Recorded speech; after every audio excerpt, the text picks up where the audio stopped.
sin salud. Tengo mi salud mental y mi alimento espiritual. Este programa va aumentando mi desarrollo personal. Salud aumentará. Bueno, como les prometí, aquí tengo a la licenciada Lauri Peña, psicóloga, y vamos a hablar de trastorno de ánimo, como ya les hablé en el intro. Dios te bendiga, Lauri, ¿cómo te sientes, mi amor? Amén, doctora. Muy bien, feliz nuevamente de poder grabar con usted, que estaba un poco rezagado, pero estamos aquí siempre para darle la mano y de aportarle en su programa. Qué bueno. Tú sabes que te escuché, Lauri, hablando de esto, de trastorno de ánimo, en el programa que hacemos nosotros, en los devocionales, y nosotros tenemos Viernes de Salud, y tú siempre colaboras con nosotros. Y hablando de colaboración y de Viernes de Salud, en un ambiente cristiano, regularmente los doctores eh, optan por hablar de sanar el cuerpo, en los psicólogos, psiquiatras, sanar el alma cuando están enfermas, pero nosotros queremos hablar de prevención. ¿Entiendes? Es prevenir los problemas del alma, los problemas del ánimo, los problemas de la mente, que nosotros podemos aprender y tú nos vas a enseñar cómo lo podemos controlar para que no tengamos esos trastornos constantes de ánimo, que si me hicieron esto, que si me hicieron aquello, que aquel me habló mal, que hoy me levanté de esta manera. Háblame de los trastornos per se y del ánimo. Sí, muy buen tema, realmente, y siempre ha estado, pero ahora mucho más, porque venimos arrastrando lo que ha sido un confinamiento, lo que ha sido un aislamiento, y todo eso ahora está siendo cada vez más cuesta arriba. Y lo que inicia con un trastorno de ánimo, ¿cuáles son los trastornos per se que manifiestan el ánimo? Es cuando nosotros identificamos que nuestras emociones y lo que sentimos, entonces no está acorde con lo que es nuestra realidad. Ahí es que inicia cuando el mismo trastorno de ánimo comienza a manifestar tristeza, de dolor, desesperanza, mucha angustia, estrés. Entonces, para dar paso a lo que en este caso es una depresión, que siempre lo digo y la gente a veces se le encuentra un poco extraño cuando hablo sobre la distimia. La distimia es el trastorno de ánimo leve que de una forma u otra no nos damos cuenta, pero está ahí. O sea, hoy no me siento muy bien, pero mañana saco fuerza para nuevamente seguir en lo cotidiano y al final entonces comienzo a sucumbir porque el mismo trastorno de ánimo que vengo arrastrando me va llevando a que el miedo, como dije hace un momentito, la angustia y el estrés entonces comience a manifestarse en una depresión que inicia menor. Lauri, cuando tú hablas de distimia, y que son los rasgos que nosotros, los que estamos fuera, deberíamos también aprender a identificar. Pero pienso también que la misma persona que lo está padeciendo, si habla con un psicólogo, si habla contigo, también lo puede identificar. Y pienso que ahí es donde viene la prevención. O sea, Sí. identifico que tengo una distimia y voy a evitar caer en una depresión. ¿Será así, Laura? Sí, sabe que va muy atinado y es correcto. Lo primero es que nos enfuscamos mucho en las cosas que tenemos y dejamos de percibir lo minoritario, que es la parte cuando nosotros identificamos que alguien en un momento determinado comienza a aislarse.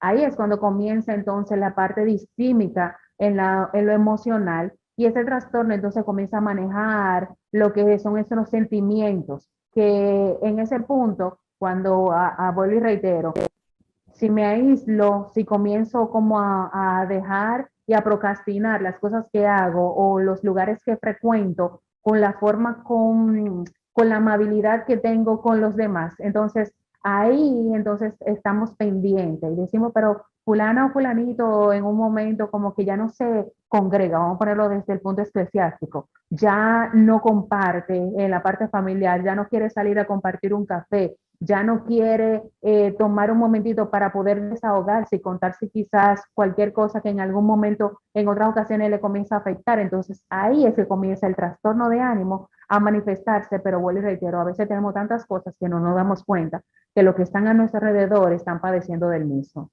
Eso es cuando la gente dice, me voy a quitar, me quité, Sí, me voy realmente. a aislar un tiempo.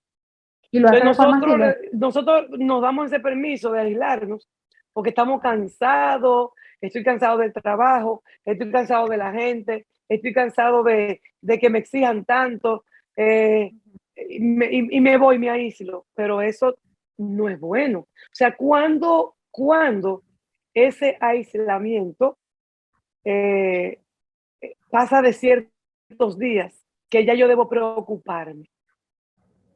De por sí, cuando una persona se aísla y entra en depresión, la depresión, como indiqué hace un momento, inicia como una distimia, pero cuando entonces entra a una depresión leve, que es de la forma mucho más silente que no nos damos cuenta, cuando una persona comienza ya de 3 a 4 semanas a no tener como la misma consistencia de lo que hace de forma cotidiana. Entonces, cuando comienza ya a entrar dentro de 60, 90 días, ahí entonces hay que preocuparse mucho más porque la persona entonces le está dando cabida y curso a que la depresión entonces comience a ser media para cuando inicia y llega ya a de 6 a 8 meses de una depresión mayor. No, pero eso es grande, o sea, con una gente se aísla 2 y 3 meses, pues eso tiene que llamar la atención obligado. Pues yo estoy pensando Sí, de que son días, Lauri, de que una persona diga, por ejemplo, ay Dios, yo no quiero ir a trabajar, me voy a quedar en mi casa, no quiero ver a nadie y me quiero quedar trancado 2 días. Eso no preocupa, ¿verdad? Pero ya estamos, cuando una gente, yo pensaba que una gente aislada más de una semana, encerrada, ya está en peligro. sí, realmente, pero mire qué pasa, doctora, hay un detalle. Muchas veces cuando acontecen situaciones como estas, las personas comienzan a aislarse y los demás entienden que sí ha sido que haya rezagado un momento. Y por esa razón se le deja tranquilo, pero cuando llega el momento ya que pasa directamente a tener ya meses o varias semanas, es cuando uno dice, pero si estoy muy pendiente, pero fulano o fulanito dejó de estar cerca de mí. Entonces ahí entonces yo comienzo a buscarlo, pero cuando yo entiendo de que debo de darle su espacio, es cuando pasan entonces 2, 3, 4 semanas, entra dentro de los meses y se nos olvida de ser constante, de saber cómo está mi hermano. Que ahí entonces entraría el punto bíblico cuando en un momento el Señor le dijo, ¿dónde está tu hermano? Y le dijo, yo no soy guarda de mi hermano. Y realmente la palabra sí nos llama a ser guarda de nuestros hermanos, a estar pendiente de ellos, a estar pendiente de que si en algún momento él cae, yo deba de levantarlo. Tú sabes que esta mañana yo estaba conversando con unos amigos de la iglesia y dentro Ujú. de ellos hay uno que es psicólogo y él, como psicólogo, él es psicólogo y es pastor. Y justamente le dije que íbamos a hablar de este tema, que iba a hablar de este tema en el programa.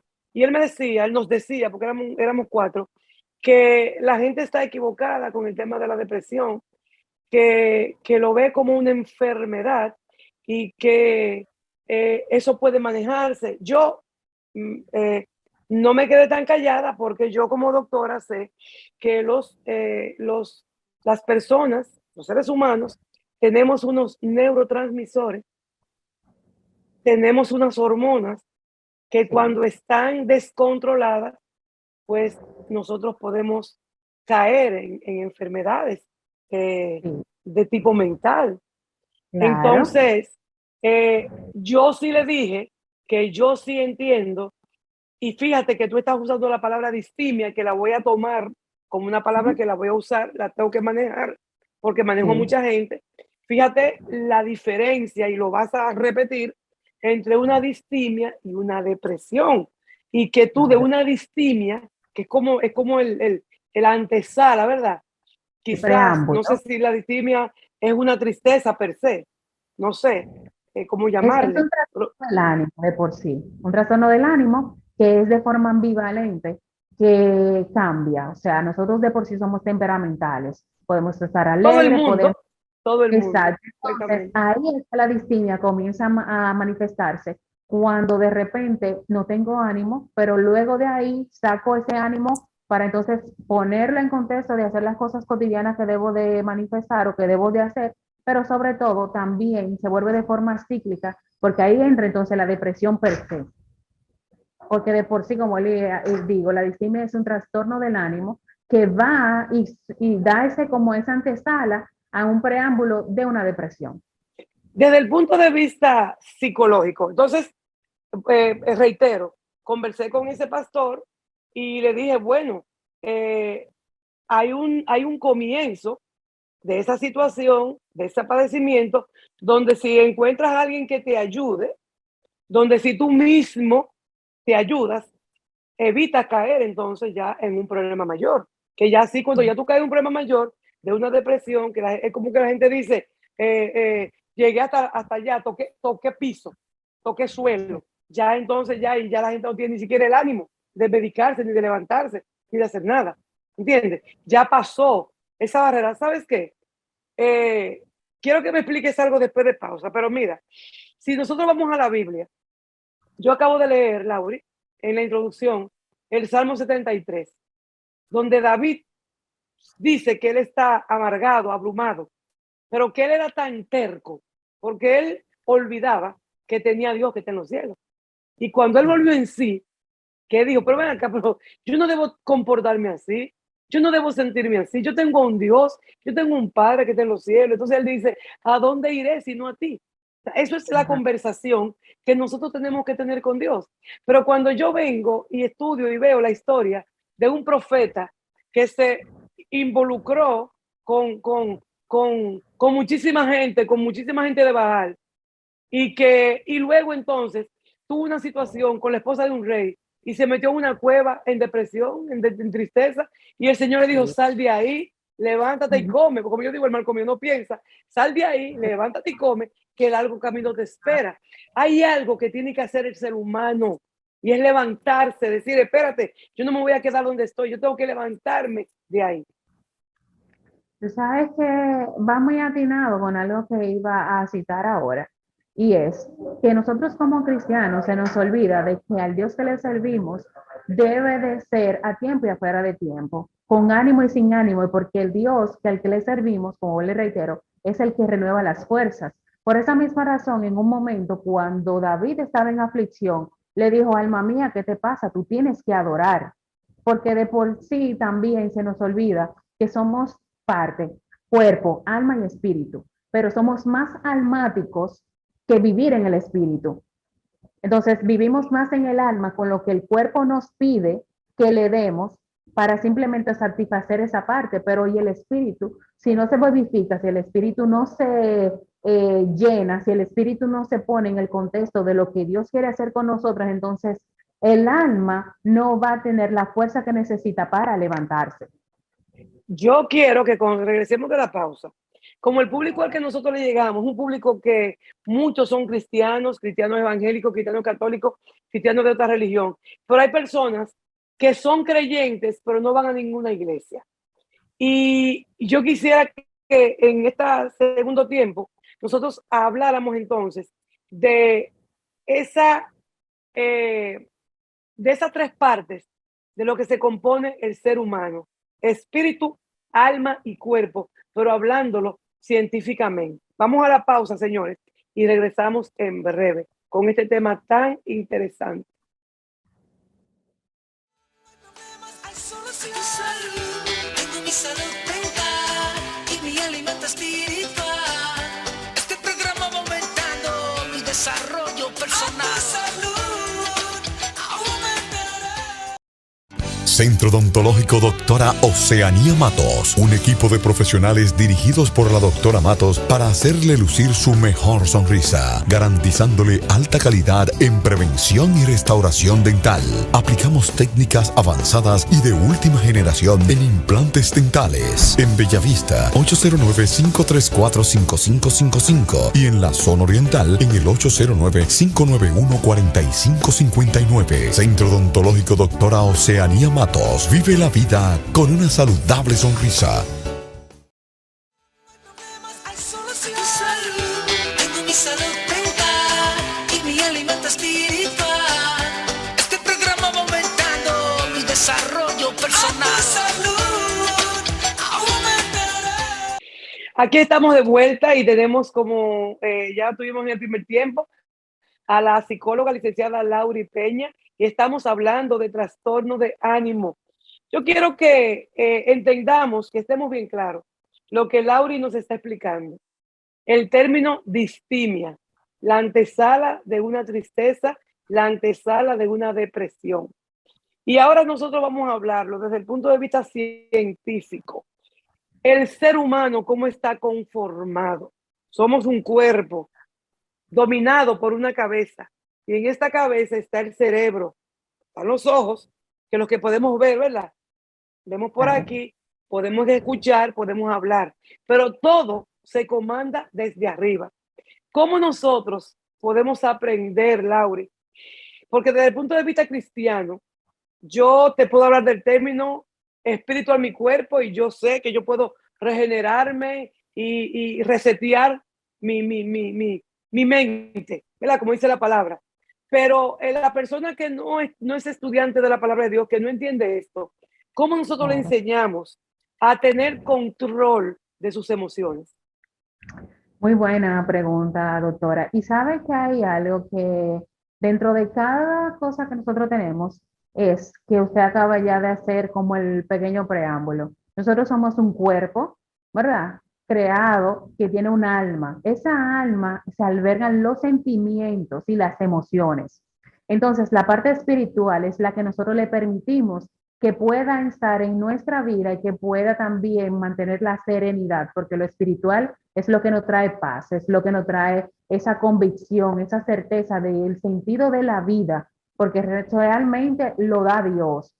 Porque si venimos a poner que la serenidad y la paz que nos brinda la da alguien más, no nos estamos dando cuenta que realmente es Dios que lo hace. Entonces, ¿qué punto nosotros podemos identificar? Que nuestro cuerpo, como dije hace un momento, está compuesto por esas emociones, por esa alma. Y ahí entonces es que sentimos la parte de los temperamentos, si nos sentimos bien, si nos sentimos mal, si nos sentimos exaltados, si tenemos ira, si tenemos enojo. Todas las emociones no son malas, las emociones de por sí son emociones, pero el desenfreno de la misma que le damos mediante a los sentimientos que esa alma nuestra percibe, entonces ahí es que viene entonces que nosotros podamos cometer errores. Por esa razón se habla mucho de manejar las emociones, educarlas para que nuestra alma entonces aprenda a manejarse en diferentes escenarios, porque nuestro cuerpo lo movemos como tal a lo que sentimos. Fíjate, cuando tú hablas de lo espiritual, si yo hablo con una persona que no va a iglesia, me habla de lo espiritual, la gente está bien clara de eso. Porque el que hace yoga habla de asuntos espirituales. El que hace cualquier cosa habla de asuntos espirituales. La gente sabe que tiene que tratar las tres partes de su ser. Tiene que saber que una tiene que ir con la otra. O sea, ¿cómo tú puedes mostrar tus emociones si tú no abres tus ojos, abres tu boca, levanta tus manos, actúa como tú te expresas? La forma como tú te expresas es hablando, es mirando, es moviendo tus manos, es aplaudiendo, ¿entiendes? Asimismo, las personas que no tienen ese control, que debemos entender que está en nosotros tenerlo. O sea, el Señor nos ha dotado, Dios nos ha dotado de esos neurotransmisores, como mencionaba ahorita, de esas hormonas, Lauri, que son de nosotros propios, que nosotros, como no entendemos cómo estamos formados, cómo nos hizo Dios, no comprendemos los beneficios y lo maravilloso del cuerpo humano y de la mente humana. Nosotros no llegamos a entender lo maravilloso de la mente humana, Laura. Y por eso caemos en tristezas tan profundas, porque no gestionamos lo que nos hablan, no gestionamos cómo nos tratan, no gestionamos cómo la gente nos ve, no lo gestionamos. Y vamos a estar dependiendo constantemente de lo que el otro opina, de lo que el otro haga, de lo que el otro diga. Y una persona que vive en ese estado nunca va a conseguir ser feliz. Y va a estar hoy feliz, mañana triste. Hoy animado, mañana desanimado. Dime, Lauri.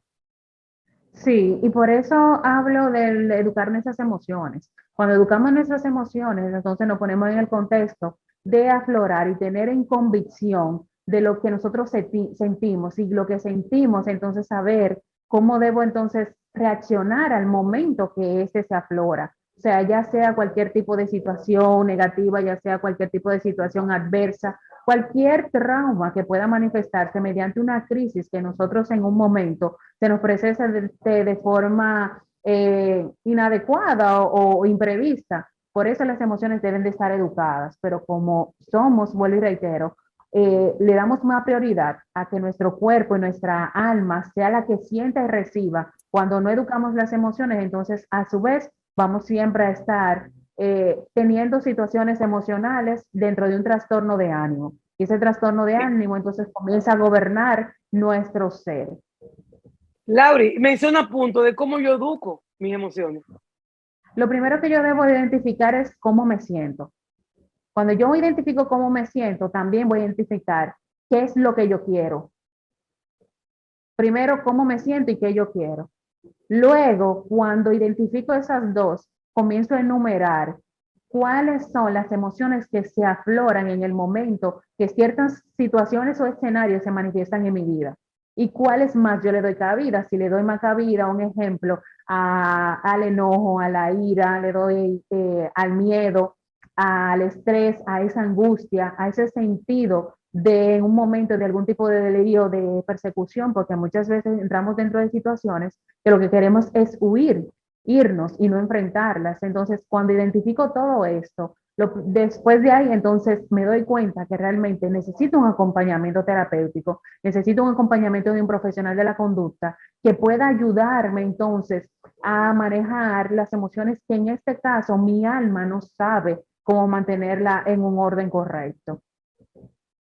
Entonces estamos hablando de cómo gestiono. O sea, se presenta un problema y el problema que se te presenta a ti, se me presenta a mí. Y se le presenta a aquel y se le presenta a aquel. Y cada una de las personas, y yo y tú, lo manejamos de manera diferente. Así es. Entonces ese manejo va a depender de qué? De la conciencia que yo tenga de lo que me está pasando. Claro, y también va a depender mucho de mi entorno, porque el mismo entorno también me da a mí a entender de cómo yo he sido de cierta forma educado para percibir las emociones que en ese caso o en ese momento estoy recibiendo. Lauri, y cuando a una persona, llámese a mí, llámese a cualquiera, le llegan pensamientos que le van a generar tristeza, que le van a generar cambio de ánimo, ¿cómo una persona puede lidiar con esa situación? ¿Qué puede hacer? Muy buena pregunta, excelente. Lo primero es enfocar que eso que en un momento me trae esa tristeza, me trae ese sentimiento de yo aislarme, es ver el contexto de anular esa información con algo que realmente sea positivo y enriquezca mis emociones y mi mente y mi vida. Porque en un momento, si yo le doy más cabida a lo que estoy recibiendo, a lo que realmente va a ser como el preámbulo de yo caer en una distimia para luego entonces entrar en una depresión, al final entonces no voy a saber manejarme y voy a permitir que mis emociones y mis sentimientos vayan directamente a eso que siento. Pero cuando yo aprendo a manejar las emociones y a bloquearlas en un punto tal, para luego entonces ver lo positivo que esto me trae o que me permite, porque hay algo, doctora, que a veces no identificamos. Todo lo que el Señor nos permite o todo lo que vivimos en la vida en un momento determinado tiene un aprendizaje, pero pocos sabemos identificar qué tiene ese aprendizaje que nos va a ayudar para tener como esa palanca para impulsarnos para lo mejor que viene. ¿Qué papel juega una terapia de ocupación en la persona que tiene esa mente, ese cerebro siempre allá arriba o abajo? Sí, las terapias que son ocupacionales, primero se busca o se identifica cuál es el contexto que hace que el paciente mantenga su vista o sus emociones arraigadas en la parte negativa. Entonces, para poder entonces encasillarla o ponerla en función de algo que sea positivo y que pueda sacarle provecho a ese paciente. Un ejemplo, si el paciente tiene algún tipo de trauma, situaciones de su niñez, que esto viene arrastrando y que no le permite avanzar, podemos enfocarlo. Si un ejemplo, el paciente le gusta hacer algún tipo de manualidades, algún tipo de artes culinarias, cualquier parte que tenga que ver con lo ocupacional, entonces enfocamos al paciente a que pueda desarrollarlo y poco a poco el mismo paciente va a comenzar a tener una nueva pasión por algo que le va a ayudar a sobrepasar lo que tiene, a manejar las emociones dentro de sí y a saber entonces cómo en un momento determinado, si esa crisis se quiere manifestar, cómo contrarrestarla. Ahí yo veo que el cerebro necesita ocuparse, número uno, y cambiar de forma de pensar. Tú sacas una información, pero no lo puedes dejar vacío. Tiene que entrarle otra. Sí, realmente, realmente. Pero, doctora, acuérdese de algo. ¿Qué dice la misma palabra? Que cuando el Señor nos limpia, nosotros debemos de llenarlo con su palabra, con sus alabanzas, con todas las cosas que el Señor No lo podemos nos dejar permite. vacío. Exactamente, porque automáticamente el enemigo siempre va a buscar la forma de merodear para luego entonces, si le permitimos entrar una brecha, para traer otros, para que hagan la guerra mucho más fuerte. Entonces nosotros debemos de estar fortalecidos. Aquellos que no conocen la palabra, saber cómo deben de manejar los puntos negativos y cómo ocuparse de ellos, pero aquellos que conocemos la palabra, también ocuparlos con su palabra, estando en el punto donde nos dice la misma Biblia, que en los negocios de mi padre me es beneficioso estar, o sea, hacer las cosas para que el Señor nos mantenga a nosotros enfocados y conectados con Él. Así es, Laura, de verdad, como siempre, conversar, hablar contigo es una terapia. Y yo sé que los amigos y amigas televidentes que nos están viendo realmente han entendido muy bien esta conversación de hoy y yo sé que va a ser de gran ayuda a muchas personas que quizás hoy cuando vieron el programa estaban tristes, tenían su distimia y ya pueden, por lo menos con esta conversación, empezar a tomar decisiones en su vida. Si te quieren llamar, Lauri, ¿dónde pueden conseguirte las personas que te están viendo? Y gracias. Lo pueden hacer por el 809-974-1000, lo reitero, 809-974-1000 o 1000. También en las redes me pueden buscar en Instagram como Dosis Terapéutica, me envían un DM. Estamos para servir de toda información que tenga que ver con la parte psicológica y terapéutica. Desde ahí les damos todo lo que necesitan para que se puedan conectar con nosotros. Qué lindo. Tú sabes que te quiero mucho, ¿verdad, Lauri? No, yo la amo, doctora, feliz yo de siempre participar en conjunto a usted a lo que es A Tu Salud. Dios te bendiga, mi amor. Nosotros entonces nos despedimos de Laura y vamos a una pausa comercial y al regreso venimos con el tema de odontología. Dios te guarde. A ustedes nos vemos en breve. Hay solución. Tu salud, tengo mi salud mental y mi alimento espiritual. Este programa va aumentando mi desarrollo personal. A tu salud, aumentará. Centro Odontológico Doctora Oceanía Matos, un equipo de profesionales dirigidos por la doctora Matos para hacerle lucir su mejor sonrisa, garantizándole alta calidad en prevención y restauración dental. Aplicamos técnicas avanzadas y de última generación en implantes dentales. En Bellavista, 809-534-5555 y en la zona oriental en el 809-591-4559. Centro Odontológico Doctora Oceanía Matos. Vive la vida con una saludable sonrisa.